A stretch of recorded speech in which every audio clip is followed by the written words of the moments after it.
Você já viu ou já se interessou por um carro elétrico? Esses modelos estão dominando as ruas do nosso país e, além de muito caros, eles prometem serem mais confortáveis do que os modelos tradicionais, que funcionam aí à base de combustível como álcool ou gasolina. Mas, pessoal, por trás de muita tecnologia e conforto, você precisa entender os seus direitos antes de comprar um produto como esse, que é bem mais do que R$ 100.000 atualmente. Então, para entender um pouco mais sobre o Código de Defesa do Consumidor, que também se aplica na hora de você comprar um carro, eu vou conversar agora com o advogado Alexandre Damasceno, que vai nos ajudar a desmistificar algumas histórias relacionadas aí à importação de carros e também aos modelos elétricos. Além aí de ser especialista no Código de Defesa do Consumidor, o Dr. Alexandre, ele também é especialista em carros elétricos e ele vai conversar aqui com a gente. Doutor, para começar a nossa conversa, eu quero saber uma pergunta que todo mundo faz. Esses carros, geralmente, eles são importados de outros países, como a China, por exemplo. Aqui no nosso país, quando nós compramos um carro elétrico, quais são os suportes que eu, como consumidor, teria ao adquirir um veículo que não é feito aqui no meu país e é mais confiável comprar um produto de outro país aqui no Brasil? A nossa legislação, ela obriga que qualquer produto que seja produzido fora seja importado de forma legal. No mercado, a gente vê muito isso. Produto fabricado na Bélgica, importado por tal endereço, CNPJ, tudo direitinho. Isso é uma obrigação que a própria lei faz para que a gente consiga acionar alguém judicialmente, se necessário, aqui no Brasil. Então, produzido na China, nos Estados Unidos, na Bélgica, na Alemanha, Portugal, Canadá, tudo que é trazido legalmente para o Brasil, ele tem um importador que é responsável. E esse importador, ele será o representante legal daquela marca aqui no Brasil. Então, a forma de se buscar qualquer reparação ou se buscar garantias, etc., é em face ou do importador ou do distribuidor daquele produto. Então, é assim que a nossa lei trata. É obrigatório isso, tá? Agora, como esse boom dos carros elétricos ele está começando agora no nosso país, a gente não tem uma assistência técnica tão especializada assim nesses modelos. Você não encontra com tanta facilidade. Por exemplo, como uma oficina que você encontra geralmente na maioria das estradas grandes aí do nosso país. Na prática, se o meu carro elétrico, digamos que eu tenha rum, né? Se ele enguiçou, deu algum problema técnico e eu coloquei ele em uma dessas assistências técnicas novas que se dizem especialistas nesses modelos elétricos.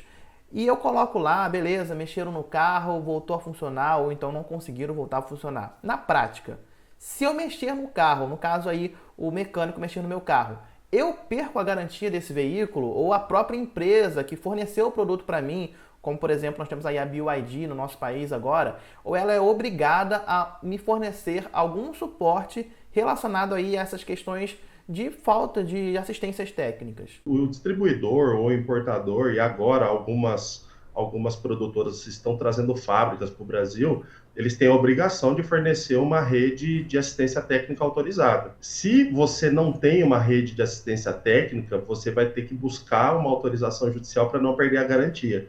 Porque uma das cláusulas de exclusão de garantia no manual é justamente isso: acionar manutenção que não seja autorizada ou homologada. Então, o manual ele fala de duas situações: ou a agência concessionária que é autorizada, provavelmente tem a placa lá do nome do fabricante, ou a homologada. E a homologada pode ser qualquer outro tipo de mecânica, desde que ela tenha homologação para tratar daqueles veículos. Então, isso é uma questão preocupante, porque o mercado brasileiro está sendo inundado com esses carros, só que é tudo muito novo. Então, vou fazer um paralelo aqui para explicar como a situação ela está ainda muito obscura. Você tem um veículo a combustão, quem é responsável pelo combustível? É o posto de combustível, que tem lá marcas Petrobras, Ipiranga, etc. Se você tiver e esses postos de combustíveis são homologados pela ANP, tem verificação do Inmetro, qualidade de combustível, etc. Se der algum problema no seu carro decorrente do combustível, esse posto será investigado e ele vai ser obrigado a te indenizar. No carro elétrico, o posto de combustível é sua casa. E se sua rede elétrica não estiver de acordo com o que é determinado pelo fabricante, você pode ter perda de garantia. Então, quando uma pessoa vai comprar um veículo elétrico, por exemplo, necessariamente ela tem que chamar um engenheiro eletricista na casa dela para verificar se a instalação dela está de acordo com as normas técnicas brasileiras. E nem sempre estão. Nós temos uma cultura aqui no Brasil de nem sempre fazer as coisas de uma forma correta, de acordo com as normas técnicas. Então, é necessário que a sua instalação elétrica esteja apropriada para receber aquele carro, para você não sofrer uma perda de garantia por falta de cumprimento das normas brasileiras aí de energia elétrica, por exemplo.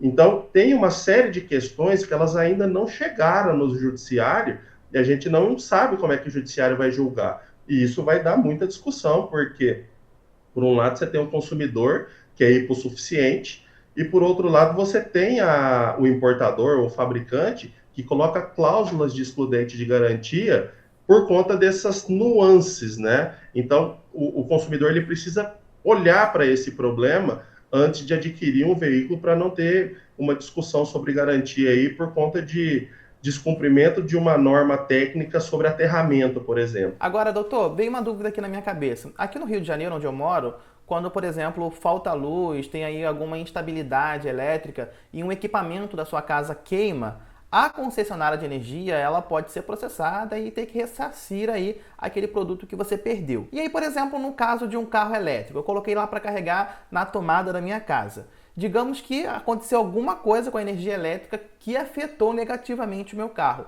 Nessas circunstâncias, nós temos aí 3 atores nessa história, né? Eu como consumidor, a concessionária de energia elétrica e também o produto lá, o carro elétrico. Nesse caso, quem é o culpado da história? Eu que coloquei para carregar, a concessionária de energia elétrica ou então a fornecedora aí do produto do carro que eu comprei? Esse é exatamente o ponto que eu falei sobre as discussões não terem chegado ainda no judiciário. Vamos pegar um exemplo aqui de uma situação que é possível na vida real. O manual fala para não carregar o carro durante chuva. Digamos que você deixe seu carro carregando e sai para uma festa com outro veículo. E nesse meio tempo começa a chover e acontece um dano naquele veículo. É um dano não intencional, porque a gente não tem controle sobre as questões climáticas.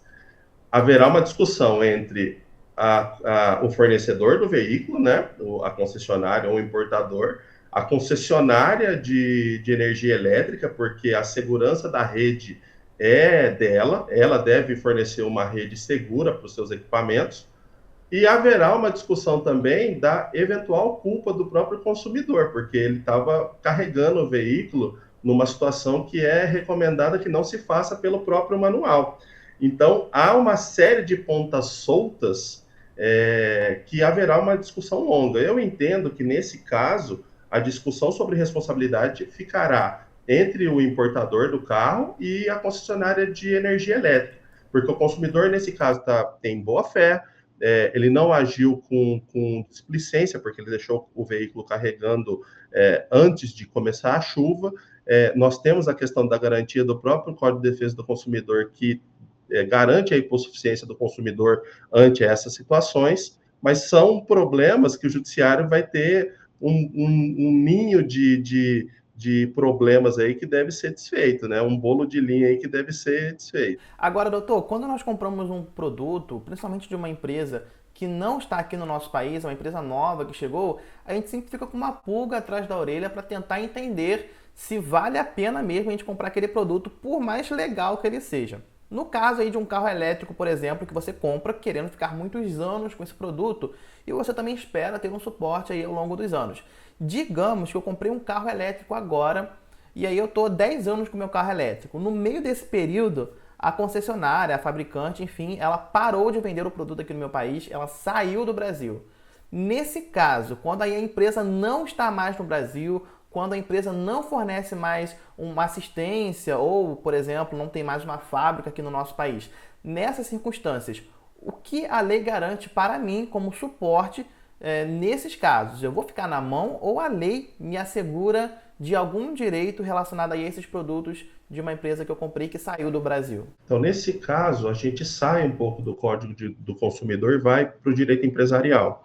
Existem algumas regras para que essas empresas operem no Brasil. E uma delas ou é ter um brasileiro como representante legal, ou um estrangeiro que tenha residência fixa no Brasil.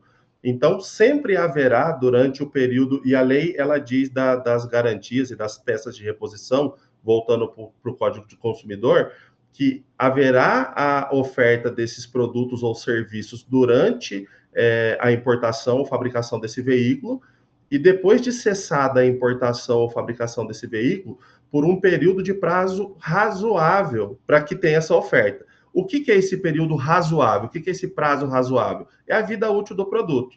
Então, enquanto nós tivermos a vida útil do produto, obrigatoriamente deve ter um representante legal no Brasil. E é essa forma que o consumidor tem de se resguardar. Por óbvio, é muito mais fácil o consumidor buscar a reparação do seu direito com uma empresa que está instalada no Brasil, tem sede, tem edifícios físicos, etc. Quando você tem só um representante legal, essa reparação ela é muito mais complexa. É por isso que, quando tem grandes conglomerados empresariais, grandes empresas, o poder estatal, o governo, sempre tem uma intervenção para as autorizações, justamente para manter o mercado mais seguro. Então, é muito difícil que uma empresa de grande porte como essa venha para o mercado, explore o mercado e vá embora e deixe o problema aqui. É impossível? Não, mas é muito difícil que isso aconteça. Agora, como todo produto que você compra, né, voltando a falar sobre essa questão da garantia, você espera que você tenha um suporte caso o produto tenha algum defeito, ele de alguma forma ali você não está conseguindo utilizá-lo da forma correta. Claro que todo produto, inclusive carro, tem um manual de instrução. As pessoas às vezes não sabem disso, doutor, mas também tem um manual de instrução. Mas digamos que ainda assim o manual não está respondendo a minha pergunta. A empresa, a fabricante daquele produto, ela é obrigada a me dar algum suporte, certo? A lei, ela obriga algum canal de atendimento específico para que eu possa entrar em contato com a fabricante ou até mesmo com a concessionária para fazer essa intermediação em relação a um problema que eu estou tendo com o carro elétrico que eu comprei? Toda empresa ela deve obrigatoriamente ter um canal de atendimento ao cliente, um saque ou algo semelhante. Mas a principal orientação que nós damos aos nossos clientes é sempre fechar negócio com uma rede concessionária consolidada. Aqui na minha cidade, por exemplo, em Campinas, a rede de concessionária que atende os veículos elétricos é um grande player de venda de veículos. Então, eu sei que se a concessionária elétrica fechar, existem tantas outras do mesmo grupo empresarial. Então, isso dá uma garantia maior de que eu não vou ficar sem resposta. Então, é importante que o consumidor ele se resguarde de uma rede de concessionária para que ele possa ter um canal direto de acesso ao fabricante. Porque uma vez que você não tem isso, há uma dificuldade de acessar esse fabricante, principalmente para os que não têm aqui no Brasil ainda. Você precisa acionar o importador, vai utilizar os meios de garantia e de defesa do consumidor, como o PROCON, Reclame Aqui. Então, há uma dificuldade maior de manutenção desse canal de atendimento. Então, a nossa orientação é: procure fazer negócio com empresas que contam com rede de concessionária ou na sua cidade, ou ao menos próximo da sua cidade, porque isso vai facilitar o canal de comunicação. E aquela regra de você devolver o produto depois de comprar ele se você não gostar, também funciona para carro elétrico? Funciona. Não, se não gostou, é um pouco mais complicado, a não ser que você tenha comprado pela internet, fora da concessionária. Agora, a devolução ela só é garantida quando você tem conhecimento pleno do produto, verificou o produto antes de comprar, você só pode devolver lá na regra do prazo de 30 dias, quando a manutenção não é realizada, ou o produto é impróprio para o seu consumo ou uso, ou oferece risco para a sua segurança. Aí, nesse caso, o consumidor ele pode pedir a rescisão do contrato com a restituição do dinheiro, inclusive com correção monetária aí do valor que ele desembolsou. Bom, pessoal, essas aqui foram algumas perguntas que nós separamos para conversar com o Dr. Alexandre sobre os seus direitos como consumidor relacionado aí a carros elétricos. Agora, você tem outras dúvidas relacionadas a esse assunto, especificamente aí sobre carros elétricos, ou então você tem alguma outra dúvida sobre direitos do consumidor? Bota aqui embaixo nos comentários qual é a sua dúvida para que eu possa dar uma olhada e até mesmo perguntar novamente para o doutor em uma próxima oportunidade. Agora, se você gostou desse vídeo, também coloca aqui nos comentários o seu elogio para que a gente possa produzir mais conteúdos como esse para ajudar você a entender aí os seus direitos como consumidor e também como cidadão. Eu espero que você tenha gostado desse vídeo. Um grande abraço e até mais!